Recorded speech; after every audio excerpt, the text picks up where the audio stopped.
Hello, magandang umaga sa lahat ng mag-aaral ng ikalawang baitang. Oras na naman para tayo ay mag-aral, matuto at magsanay gamit ang ating module sa Araling Panlipunan. Isang napakagandang aralin ang ating mababasa, mauunawaan at matututuhan ngayon. Handa na ba kayo? Tara, simulan na natin. Para sa ating pagsisimula, siguruhin na hawak natin o nasa tabi natin ang ating module sa Araling Panlipunan pagkat ito ang pangunahing kagamitan natin sa pagkatuto. Ihanda rin natin ang ating lapis at ang ating notebook o sagutang papel na siyang maglalaman ng mga sagot natin sa bawat pagsasanay o gawain na nakapaloob sa ating module. Ulitin natin, dapat may module, check. Dapat may lapis, check. Dapat may notebook o sagutang papel, check. Hayan, handang-handa na talaga tayo sa ating pag-aaral. Tara, simulan na natin. Ang leksyong pag-aaralan natin ngayon ay patungkol sa kaugnayan ng mga sagisag na matatagpuan sa komunidad sa kasaysayan nito. Alam mo ba na sa inyong komunidad ay maaari kang makakita ng mga bagay na may kaugnayan sa mahahalagang kwento o kasaysayan nito? Alam kong ikaw ay isang bata na mahilig maglakbay, kaya makikita mo at mapahahalagahan mo ang mga makasaysayang sagisag na ito ng inyong komunidad. Para sa alamin, pagkatapos ng araling ito, ikaw ay inaasahang maiuugnay ang mga sagisag na matatagpuan sa iyong komunidad sa kasaysayan nito. Para sa subukin, isulat sa iyong sagutang papel ang masayang muka kung sang-ayon ka sa isinasaad ng pangungusap at malungkot na muka naman kung hindi ka sumasang-ayon. Kapag ito ay tama, masayang muka. Kapag ito ay mali, malungkot na muka.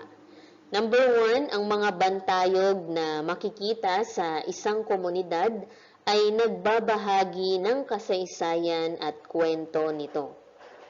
Number 2, may mga mahahalagang bagay sa komunidad na pinahahalagahan ng mamamayan at iniuugnay sa kanilang kasaysayan.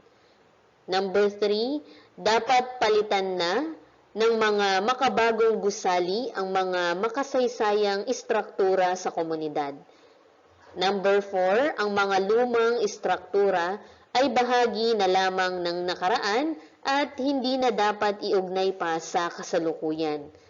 At number 5, na itatayo ang mga bantayog bilang pagkilala sa natatanging tao o inaalalang pangyayari sa komunidad. Para sa tuklasin, ating alamin ang mga makasaysayang sagisag sa Tarlac. Ating basahin ang dialogo. Nasubukan mo na bang nakapaglakbay-aral gamit ang isang larawan? Halika't puntahan ang 3 makasaysayang sagisag sa Tarlac gamit ang mga larawang ito. Para sa ating unang destinasyon, ang Aquino Center sa San Miguel, Tarlac City. Makikita dito ang ilang mahalagang memorabilia ng dating senador Benigno Ninoy Aquino at dating Pangulo Corazon Cory Aquino, ang mag-asawang naging inspirasyon ng people power sa bansa noong 1986. Dito maaaring maikwento ang people power sa hanay ng mga kilusan para sa demokrasya sa daigdig. Isang modelo ng matagumpay at mapayapang pagtatanggal sa isang diktadurang pamamahala. Para sa ating ikalawang destinasyon, ang Monasterio de Tarlac, isang simbahan sa ibabaw ng Mount Resurrection sa bayan ng San Jose, Tarlac. Makikita rito ang 2 mahalagang bagay. Una ay ang arketa kung saan nakapaloob ang kapiraso ng kahoy ng krus kung saan ipinako at namatay ang Panginoong Hesukristo na ipinagkatiwala sa mga Filipino noong January 30, 2007 kung kailan ito dumating at na-enshrine. Ikalawa ay ang estatwa ni Hesukristo na tinatawag na the Risen Christ. Ang Monasterio de Tarlac at ang Servant of the Risen Christ Monastic Community ay itinatag ng prior founder na si Reverend Father Archie Cortez. Para naman sa ating ikatlong destinasyon, ang Capas National Shrine. Dito, nagtapos ang 100 kilometrong kalbaryo ng mga sundalong Filipino-Amerikano noong Abril 1942 na tinawag na Death March. Ginawa ito bilang paggunita sa pagkasawi ng mga gerilyerong Filipino-Amerikano na nagpakita ng kabayanihan na sa huli ay nagtagumpay din laban sa mga Hapones at nakapag-ambag sa buong pagwawagi sa digmaang Pasifiko. Makikita sa paligid ng mataas na monumento ang pangalan ng mga Filipinong lumaban sa digmaan. Samantala, ang istruktura sa gitna ng dambana ay tinatawag na obelisk na siyang sumisimbolo ng pagmamahal sa kapayapaan. Para sa suriin, tandaan natin na may mga sagisag na matatagpuan sa isang komunidad na may iuugnay sa kasaysayan nito. Ito ay ang mga sumusunod. Una, ang bantayog. Sa isang komunidad, na itatayo ang mga bantayog kapag may kinikilalang tao o inaalalang mahalagang pangyayari sa komunidad. Sa pamamagitan nito, naaalala ng mga mamamayan ang kadakilaan ng tao o kahalagahan ng isang pangyayari. Halimbawa nito ay ang monumento ni Rizal, monumento ni Bonifacio, dambana ng Kagitingan at iba pa. Pangalawa ay ang istruktura.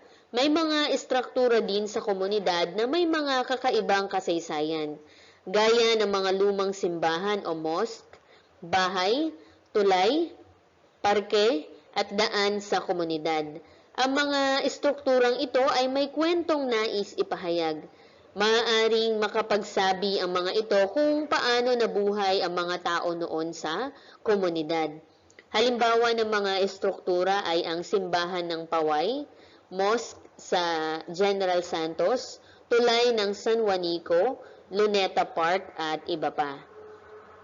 Para naman sa isaisip, ano-ano ang mga sagisag na may kaugnayan sa kasaysayan ng iyong komunidad. Una ay ang mahalagang lugar sa komunidad ay maaaring mga bantayog at natatanging istruktura. Pangalawa, ang mga bantayog at natatanging istruktura ay nagbabahagi ng kasaysayan at kwento sa komunidad. At pangatlo, ang mga impormasyon tungkol sa komunidad ay naisasalin-salin at naisusulat sa kasaysayan.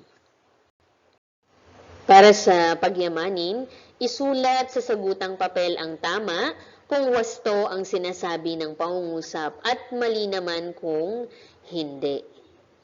Number 1, ang pagpapatayo ng Monasterio de Tarlac ay nagpapakita ng pagpapahalaga sa kasaysayan ng paglago ng Kristyanismo sa bansa. Number 2, walang kinalaman sa kasaysayan ang mga bagay na makikita sa Aquino Center. Number 3, makikita sa paligid ng Capas National Shrine ang mga pangalan ng Filipinong natalo sa digmaan. Number 4, makikita sa Aquino Center ang mga memorabilia ng mag-asawang Ninoy at Cory Aquino na naging inspirasyon ng people power. At number 5, magugunita ang tagumpay ng mga gerilyerong Filipino sa Capas National Shrine.